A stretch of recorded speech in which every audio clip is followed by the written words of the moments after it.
জুমার দিনের প্রথম সুন্নত হচ্ছে জুমার দিনের ফজরের নামাজটা জামাতে পড়া। জুমার নামাজের প্রথম সুন্নত হচ্ছে ফজরের নামাজটা কি পড়া? জামাতে। আফদালুস সালাওয়াত ইনদাল্লাহি সালাতুল ফজরি ফি ইয়াউমিল জুমআতি ফি জামাআহ। বিশ্বনবী বললেন জুমার নামাজের 15টা সুন্নত মুখস্থ রাখতে হবে। 1 নাম্বার সুন্নত ফজরের সালাত জামাতে পড়তে হবে। 2 নাম্বার সুন্নাহ হচ্ছে আসওয়াক, মিসওয়াক করা। মাতহারাতুন লিল ফাম মারদাতুন লিররাব, মিসওয়াক করলে দাঁত পরিষ্কার থাকে, আল্লাহ খুশি হয়ে যায়। 3 নাম্বার হচ্ছে দুহুন, তেল মালিশ করবেন। বিশ্বনবী জাইতুনের তেল চুলে আর গায়ে দিতেন। বিশ্বনবী বলতেন ওয়াদাহিনু ফাইন্না ফিত তাদহিনে বারাকাত, তেল খাও, তেল দাও, তেল মালিশ করো, তেলের ভেতরে আল্লাহ বরকত ঢুকাইয়া দিছে। 4 নম্বরে আত্তিব, জুমার দিনে সুগন্ধি লাগিয়ে যাওয়া সুন্নাত। লাগাবেন? লাগাতে রাজি আছেন? বিরাতু আইনি ফিস সালাহ, নামাজের মধ্যে যখন আমি দাঁড়িয়ে যাই আমার চক্ষুটারে ঠান্ডা করে দেয় কে? আবার বিশ্বনবী বলতেন আরবাউন মিন সুনানিল মুরসালিন, 4টা সুন্নাত সব নবীদের সুন্নাত। 1 নম্বরে আল হায়া মানে লজ্জা। আরেক বর্ণনা এসেছে আল খিতান মানে সুন্নাতে খাতনা, এটা সব নবীদের ছিল। আর সেওয়াক, সব নবীরা মেসওয়াক করেছেন। আত্তিব, সব নবীরা আতর লাগিয়েছেন। আর নিকাহ, সব নবীরা বিয়েও করেছেন। চিল্লায় পড়েন আল্লাহু আকবার।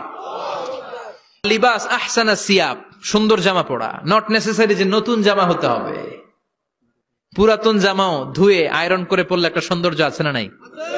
এরপরে ইকসারুস সালাহ আলান নবী, বিশ্বনবীর উপর বেশি বেশি দুরূদ পড়া। বিশ্বনবী বলতেন জুমার দিন শ্রেষ্ঠ দিন, এই দিন আমার উপর বেশি বেশি দুরূদ পড়ো। ফাইন্না সালাতাকুম মা'রুদাতুন আলাইয়া, কেননা তোমরা যে আমার উপর দুরূদ পড়ো, আমি মরে যাওয়ার পরে এই দুরূদগুলো কে পাঠিয়েছে তার নাম, তার বাবার নাম সহ ফেরেশতারা আমার কবরে দিয়ে আসে। সুবহানাল্লাহ। এরপরে বিশ্বনবী বলতেন জুমার দিনে সূরাতুল কাহাফ পড়বা। কাহাফ পড়া সুন্নাহ। সূরাতুল কাহাফ পড়তে রাজি আছেন? রাজি আছেন তো? 18 নম্বর সূরা, কোরআনের একেবারে মাঝখানের সূরা। এরপর আত-তাবকির ইলাল মসজিদ, মসজিদে আগে আগে যাওয়া সুন্নত। আগে যিনি যাবে উনি কি পাবে? তারপরে গরু, তারপরে বকরি, তারপরে মুরগি, মুরগির পরে ডিম না আন্ডা? আন্ডা। আল মাশিউ আলাল ইকদাম, বিশ্বনবী বললেন হেঁটে হেঁটে জুমার নামাজে যাওয়া সুন্নাহ। রিকশা, হুন্ডা, সাইকেল, সিএনজি দিয়ে গেলেও হবে, কিন্তু হেঁটে হেঁটে গেলে সওয়াব বেশি না কম? প্রতি কদমে কদমে আমলনামায় সওয়াব দিয়ে দিবে কে? এরপরে বিশ্বনবী বললেন আদামু তাখাত্তি রিকাবান নাস, মানুষের ঘাড় ডিঙ্গিয়ে সামনে না যাওয়া সুন্নাহ। এরপরে বিশ্বনবী বললেন দুখুলুল মসজিদে রাকাতাইন, জুমার নামাজের দিন মসজিদে ঢোকার পরে 2 রাকাত পড়া সুন্নত। কয় রাকাত? 2 রাকাত। রাজি আছেন? কবলাল জুমা বাদাল জুমা, অনেকে প্রশ্ন করে বাদাল জুমা 4 রাকাত, মসজিদে পড়লে 4, ঘরে পড়লে 2, কিন্তু কবলাল জুমা সুনির্ধারিত নয়, অনির্ধারিত। মা কদ খুদ্দিরা লাক, যত আপনার তৌফিকে কুলায় 2 রাকাত করে করে 2, 4, 6 ইমাম সাহেব খুতবা দেওয়ার আগ পর্যন্ত। আপনি যদি আধা ঘন্টা আগে যান আপনি 10 রাকাত পড়তে পারবেন। চিল্লায় বলেন ঠিক কিনা? এরপরে বিশ্বনবী বলেন ইনসাত, চুপ থেকে খুতবা শুনবা। জুমার খুতবার সময় কথা বলা যাবে নাকি? কথা কন। বিশ্বনবী বললেন তোমার সামনে কেউ কথা বলতেছে, তুমি যদি বলো চুপ করো, এটাও তুমি খারাপ কাজ করছো। চুপ করো তোমার কইতে কইছে কে? চুপ করো বলে তুমি আরেকটা ভেজাল লাগাইছো। চিল্লায় বলেন ঠিক কিনা? তাহলে জুমার নামাজে কথা বলা যাবে না, কেউ কথা বললে চুপ করো এই কথাটাও বলতে বিশ্বনবী নিষেধ করেছেন। চিল্লায় বলেন ঠিক কিনা?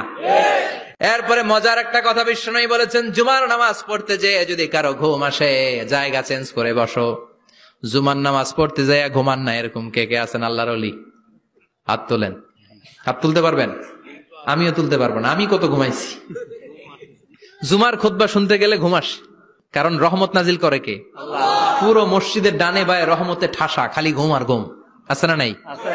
এরপরে বিশ্বনবী বললেন জুমার দিন দোয়া করলে কবুল হয়। এমন একটা সময় আছে জুমার দিনে, ওই সময়ে যদি বান্দা আল্লাহর কাছে কিছু চায় সেটা না দিয়ে খালি হাতে আল্লাহ বান্দারে ফিরাইয়া দেয় না। সেটা কখন? অনেক ইখতিলাফ আছে, বেশিরভাগ মুহাদ্দিসিন বলেছেন জুমার দিন আসরের নামাজের পর থেকে মাগরিবের আগ পর্যন্ত, বিশেষ করে মাগরিবের আগের আধা ঘন্টা, এই সময় আল্লাহর কাছে বান্দা যদি কিছু চায় এই দোয়া আল্লাহ ফিরিয়ে দেয় না। এই 15টা সুন্নাত আমল করা যাবে তো? সবাই রাজি? জুমার খুতবা মনোযোগ দিয়ে শুনবো তো? আগে আগে আসবো তো? দোকানপাট বন্ধ করে জুমার নামাজের ভাবমূর্তি রক্ষা করবো তো? খতিব সাহেব যারা আছেন জুমার আলোচনাটাকে আরো কনস্ট্রাকটিভ ওয়েতে নেন, সব বন্ধ হবে, জুমা বন্ধ হবে।